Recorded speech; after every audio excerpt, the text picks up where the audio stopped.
You are listening to the Scars and Guitars podcast series. My name is Andrew Mackay-Smith.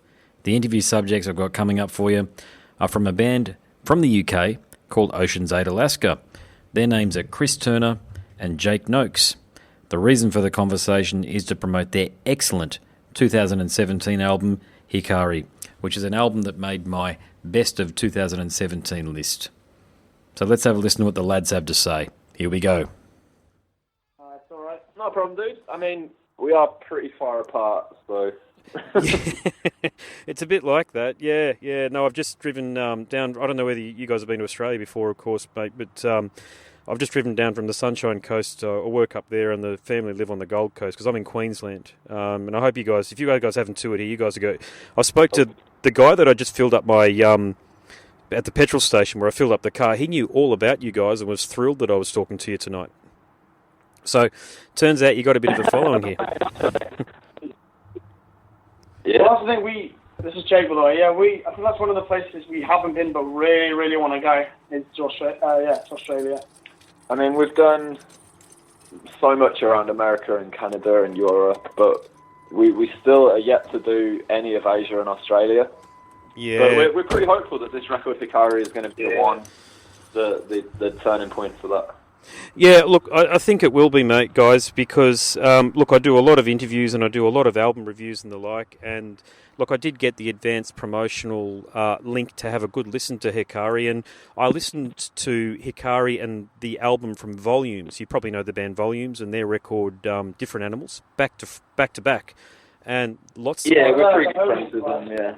Yeah, well, lots to like about both albums, I can tell you. And look, I have a general rule that I simply don't review albums that I don't really like because I don't slag on bands. It's not what I'm all about. But I'll definitely review yours, and I'm going to give it 5 stars. So congratulations before we even get into the interview proper. It's a fantastic record, and you can tell it's polished, guys. You can tell that there's a lot of experience there, and you know, it's a record that I think will at least get you into the Australian market and the North American market as well, if you haven't already got a lot of purchase in these territories.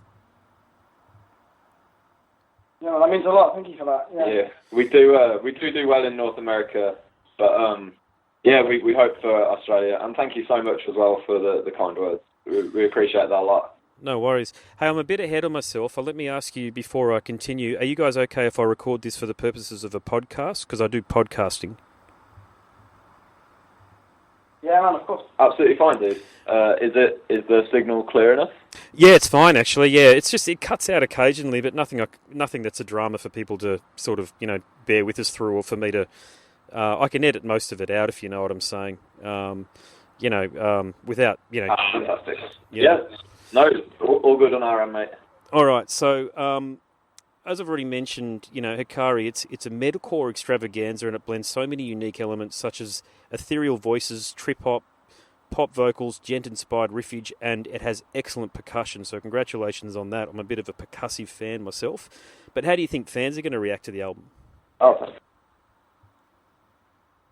well, I mean, we've already released 2 singles, and, I mean, there is obviously one big change, and that is, our vocalist change. And we've seen plenty of change vocalists, and it hasn't necessarily always been the smoothest changeover. But our changeover with Jake has been staggering. People have been just welcomed in with open arms and been so positive, and people love Jake. Actually, it's been probably the best changeover I've ever witnessed a band have, especially for a vocalist swap. But aside from that, of course, that is part of the response to the new music. But aside from that, yeah, people are loving it. It's we're really stoked. So there is a heck of a lot going on the album, as I've mentioned. Can you describe the recording process, and how on earth did you capture so many sonic elements and make them work so well together? Well, the recording process, it's interesting for us. I do a lot of the production in the band, and I actually engineered and recorded a lot of it before we even flew out to Detroit. It was a co-production between me and Nick Sampson in Detroit. Cool. So yeah, before we'd left, we'd been writing the album for the best part of 2.5 years, and it took a good 6 months to record it as well. Yes. So by the time we were ready to record everything is, we know exactly where we want every single intricacy. It's all ready to go. It's just a case of, getting it tracked well then. So Yes. I recorded all the guitars, all the bass, all the acoustics, all the samples, all the Japanese stuff, and then we flew out where we did vocals and drums with Nick. Yep. So the recording part on my end was, pretty long-winded. The writing process was pretty long-winded, but you know what, dude? It's all part of the journey. It's all how it shapes it up, and it's evolution. If you just write a song in a day, it's kind of whatever. Yeah, fair enough. We talk about a month to write a song musically, and then however long on top of that for vocals. But yeah, the recording process, we're actually incredibly proud of a couple of things on this which make us stand out quite a lot. We actually have done all natural audio on this record. So yes, it's quite an industry standard to have auto-tune, drum sounds, like sample replaced drum sounds. MIDI as well is quite common, but we're really proud to say it's one thing that we stand for as well, that this record has absolutely no MIDI. The drums are no sample replacements. There's not even sample backing. It's just all natural audio. So that is one part of the recording process that we're really, really proud to say, and definitely sets us apart from any other metal band out there right now. Well, I'll tell you something else that's... So as far as recording is concerned... You're right. No, go ahead, dude, sorry. Oh, I was just going to say, look, I mentioned that I'm a fan of percussion, and one of the reasons is I'm actually a bass player by trade. And I've wanted to ask this question of a band for ages, so I thought I'd ask you guys for your feedback on this point. And, with so many deathcore and metalcore albums, there are all these low tunings and frequencies, and particularly with Hikari, I think if you didn't have the experience or maybe the maturity that you guys approached the album with, you might not have been able to find a place for the bass guitar. But, mate, since it's your good self that has played the bass guitar, you can certainly play and you can move around the fretboard. I can really hear that. And it sounds as though a real effort was afforded to accommodating some actual bass guitar runs, or as David Vincent from Morbid Angel refers to it, hot rodding. Can you tell me a little bit about how you made the bass guitar work in the album? Yeah, well, first of all, you're absolutely right. We did definitely make a conscious effort to involve the bass and highlight the bass a little bit more. I personally, I'm a drummer and a producer, and I just love recording bass. I love having input on it, and I just love how it suddenly gels the whole product together. And it's like one of the most exciting steps to me, because the way we normally record is guitars and then bass and then drums. So it's super exciting for me when we add the bass and it's all of a sudden filled out. But this album actually has a stupid amount of bass in it. We have, in all the jazz sections, we recorded a live double bass, which I could hardly actually fit in my live room in my studio because they're way bigger than I thought. Yeah. But we've got full live double bass for the jazz sections. We've got acoustic bass in the song Hikari. And then, of course, we have all the electric bass run through a dark glass pedal. Again, all natural reamps, and just sounds sick. We've even got a slap bass section. There's a whole lot of bass in this record, and yeah, we're super stoked on it. It's something that we've wanted to highlight for a while. It is a key feature, but as you say, it can easily lose clarity or just kind of lose attention and not be a focal point. And we did want to bring that back to attention and highlight it. So, for sure, thank you for, appreciating that and recognising that, because we did make a conscious effort. Well, I tend to, when I'm listening to an album, I do listen to it from two perspectives. So first and foremost, I listen to it as a fan, okay?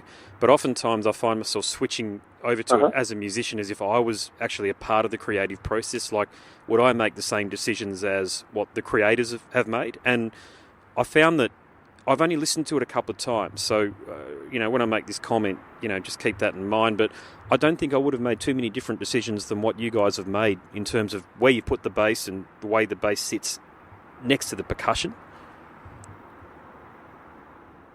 Thank you. Yeah, again, as I said, I do a lot of the production stuff, and, me engineering all of the bass and all the guitars, I obviously work very closely with it, and there's a lot of decision making to be had during that time. So, yeah, first and foremost, thank you again. And secondly, you and I, very similar. I can relate to how you listen to music. When I get a record, I can't help but be a bit of a critique and say, would I have done that? And I also can't help but just love music and jam it and rock out. So, very, very similar outlooks on how you receive music there for me and you. Oh, wicked. Okay. No, thanks for that too, mate. No, I appreciate that. Bit of a different question for you now. Tell us about the album artwork. What's going on there? It looks like there's some origami on top of crushed coffee beans. I've probably got it completely wrong, but talk us through the concept. No, it's funny you say that. There's been a few interviews where they ask about if it's coffee beans. It's not coffee beans, but it does look a bit like ground up coffee. So the album art is very closely linked to the title of the record, and it's all linked. Everything, it's a very complete package. It's not, random by any means. First of all, let's talk about the title Hikari then. Yep. Hikari is obviously a Japanese word, and it translates to light in English. And that is just a strong reflection of the current state of the band, mentally, everything about the band right now. We feel that we're at a real turning point, a real milestone with this record. Yep. No, it's fantastic. In our most truest form. That's kind of the reasoning behind Light, or Hikari. And the way that we got here, the way that we finally, kind of found ourselves and our sound and what makes us truly happy was quite a journey. And the album artwork is actually that journey in an image. It's very metaphorical. Yes. So first of all, the lotus flower, of course, is a Japanese flower. The whole album is Japanese themed, so that's why the Japanese relevance is coming in. Uh-huh. But a lotus flower is very, very symbolic. It's white and beautiful and pure and pristine. However, this flower can only grow from just disgusting mud. It can only come out of really gross, dirt. And it has become quite symbolic because it kind of resembles no matter what your roots are, you can still shine through. Yes, I do understand exactly what you're saying. Yeah. No, fantastic. Sorry. Getting it. We kind of took it a step further, and we did the origami. You'll also notice that there is lots of pieces of origami paper on the base that aren't folded. Yes, I saw that. Now, all of those pieces of origami paper unfolded is representing the average Joe that just is happy to just live to exist and to just get by and, doesn't really thrive or have passion. Yes. Yep. And then the coffee beans is actually dirt. There's some stones in there. It's mud. It's all suggesting the foundation of coming from a sea of whatever, maybe even having a few bad cards dealt to you. But no matter what, you can mold what you've been given. You can fold the paper into the flower. You can self-create whatever you want to be. And the origami lotus flower, we actually want to just give a representation of that. Yeah. Sorry, guys. I've got a guy next. Someone's really getting it. That's awesome. I live next to the cane fields out here, right? So I can't do the interviews at home because I've got two small children, and they tend to scream as soon as I get on the phone and they see the microphone because they want to join in. And I've pulled over on the side of the road here. Oh, no, there's this dickhead with a BMW 3 Series, like a 1989 model or what have you. They hot them up around here, right? And he is going past me at about 200 kilometres an hour right now. It is the most serene thing. It's like I'm trying to have a meaningful discussion with you guys, and this guy is just tearing past me. No shit. He is snaking and going sideways past me and just staring at me. I've got my Apple. I'll describe the scene, guys. I'm in a semi-industrial area near the cane fields. I've got my Apple Mac here. I've got my Nighthawk router, which gives me access wirelessly. I've got my Rode podcaster microphone, and there's this arsehole going past me at 200 kilometres an hour in a BMW. So, apologies for that. Everything about that is just fantastic. Well, especially because what you were saying was so meaningful, and you demonstrate so much maturity, and it demonstrates it. we're living in a fairly chaotic world at the moment, and I think this is a pretty good microcosm of it. So, you're being very smart and articulate, and I've got this guy tearing past me. So anyway, I digress. He's gone now, or hopefully he's gone. Hopefully he doesn't come back. Sorry, what was that? No matter what car you have, there's always an arsehole in a BMW. Oh, mate, you're right. Is BMW, forgive me here if your parents own BMWs or your friends or what have you, but are BMWs wanker cars in the UK as well? Yeah, famously known for. Me and Jake, we're into our Japanese cars, and Jake drifts a lot, and I'm learning to drift as Jake's drift apprentice. So we're all about the Japanese cars. Yeah. So whatever you like about these, we're fine with that. Yeah. They're the arseholes that sit on your tail when you're on the motorway. Yes. Being a legal citizen. Yeah, they do it. They do it here as well. Well, this has been probably the most unusual thing that's ever happened to me when I've done an interview. So there we go. I'm glad we've shared that moment, and hopefully he's gone and we can move on. Well, yes. To wrap up, we like to think that we are the Lotus Slower, and we may have had some rough cards dealt, and we may have had a bit of a crazy journey, but we know what we love, and no matter what, we came through shining. Yeah, so fair enough. That is yep. the reason behind the title Hikari, and the reason behind the artwork. Yeah, fair enough. Hey guys, have I got time for 3 very quick questions? Because they're questions that I like to ask all of my interview subjects. Okay, excellent. All right. Okay, so any of you in there can answer the question. Whoever goes first. In other words, you guys pick. But the first question I've got for you is, this bloody car going back and forth has got my mind. Somewhere else, I've forgotten the first question I was going to ask. What's the first question I normally ask? If you could describe yourself in 3 words, what words would you choose? There we go. There it is. Got it out. All right. Do you want to go first, Jake? Yeah. Okay. I am. You know what? This is kind of the question you're always not expecting. Not saying that your question's generic, but it is kind of to be anticipated, and it's always the one that stumps me the most. Yes, we should hear the next 2 questions I've got then. I think that... Oh man, I'm stoked. Okay, me personally, I am definitely... Well, that's not one word, that's 2 words. You go first. All right, I'll go first. Positive. Positive. Okay, it's not 1 word. I thought I had it. Okay, we'll do 1 word each. Okay, all right. Okay, I'll go start for with positive. Okay, I'm going to second positive. Okay. That's my word. Um, Okay, no, I'm kind of... I don't want to say crazy, but I'm definitely adventurous. We'll go with adventurous. Okay. Yeah. Positive, crazy, and adventurous. Gotcha. positive. Sure, yeah, that'll do. We'll roll with that.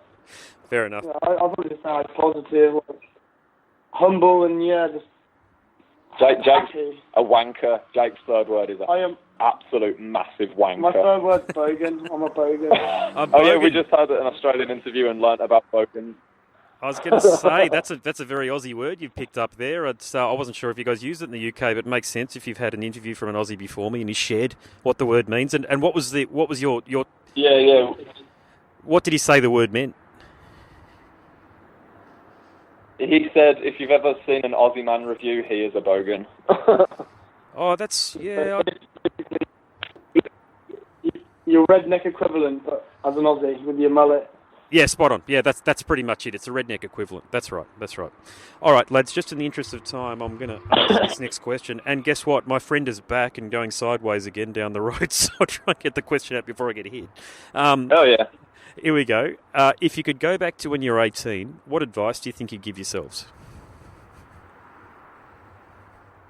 Oh, okay. The serious answer is forget what all these people are telling you. When I was 18, I had a lot of pressure from a lot of different people. Our education system is quite, filled with a lot of pressure. Yes. And I made some decisions that I kind of regret. I studied at a college that I didn't want to go to, and I definitely feel that I got some years that I can't get back, and I was kind of just following a path that wasn't what I wanted. So the serious answer is, Chris, man, fuck all these people. You know what makes you happy, and do what you want to do that makes you happy. You'll make it work. And I could have been 2 years ahead of where I am right now if I'd followed that. However, regret nothing, I met Jake at college, so it wasn't all bad. I was going to say, he's there going, oh yeah, I regret going to college, but if you didn't go to college, you wouldn't have met me. No, everything happens for a reason, but it would have been nice if I just had a bit of clarity on, you know what, Chris, just do what makes you happy. But the not so serious answer, and I did actually discover this when I was 18 in Wales, is never pee into the wind. Oh, because it just comes straight back at you, man. Straight back at you. It does. It's a bit like coffee too. You never get that out. Go for it, mate. You're right. Yeah. I think my advice to myself would be save money. don't spend it on lots of car parks.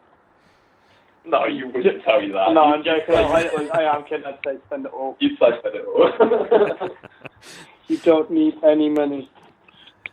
Okay, fair enough. Yeah, I'll just chime in a little bit. I've never chimed in before, but I'm going to do it now. The only thing I'd say to myself is don't buy all these bloody musical instruments you're never going to use or play. I wasted so much money when I was between 18 and 19 just on not crap, but just...